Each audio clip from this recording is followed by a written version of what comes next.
Que el problema de España no es técnico, es un problema muchísimo más hondo, es un problema moral con mayúsculas, en el sentido más hondo del término, que afecta, sí, por supuesto, a todo, literalmente a todo. Cuando se hablaba del tema de las cajas, y sin entrar en eso, es una demostración de que estamos ante una corrupción sistémica. Es decir, que no se trata de que una persona sea corrupta en un sitio determinado, sino que es el sistema en sí mismo está montado sobre eso. Está montado sobre la corrupción. Esa es la cuestión. Y obviamente tiene más responsabilidad quien detenta una responsabilidad mayor en el manejo de las cajas.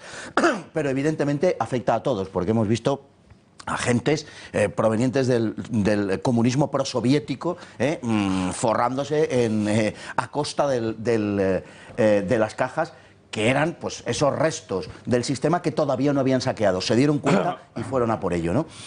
Lo peor del asunto, claro, porque la corrupción, como digo, no nos ofrece solo el caso de las cajas. Cuando estamos hablando del PP, del PSOE, del y tú más, y se tira las cosas a la cabeza, el problema de Gürtel o de los ERES es que son sistémicos, es que no son personas individuales. Y lo peor es que estamos viendo que las fuerzas que vienen desde atrás, las fuerzas emergentes, el caso de Podemos y su financiación, nos ofrece más de lo mismo.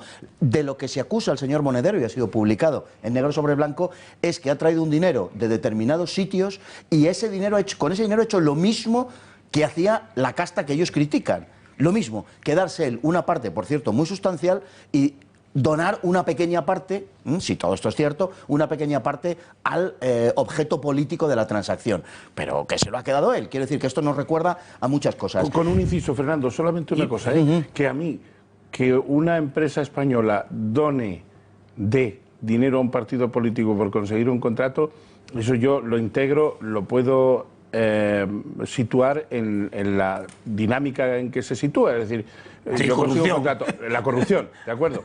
Pero que un país extranjero financia un partido político español, como el dinero no se da a cambio de nada, lo que me preocupa es que al no haber ahí un contrato, una concesión, ¿qué hay? Sin embargo, ahora entraremos en el capítulo de la financiación. Sin embargo, de Podemos. Se ha demostrado, y creo que las encuestas y la realidad de las elecciones que acabamos de vivir creo que lo demuestran ampliamente, que eso no le ha restado un solo voto a Podemos. O sea, el tema de la financiación, la impresión que me da, es que no, Podemos llegar hasta bueno, sí, se ha hecho con Ciudadanos también, pero eso los medios de comunicación sabían por qué lo hacían también, y creo que se ha publicado en los últimos días. Si me permites, ya termino. La predicción de las encuestas me parece muy evidente, retratan una realidad que es muy parecida, como no puede ser de otra manera, a la que acabamos de vivir.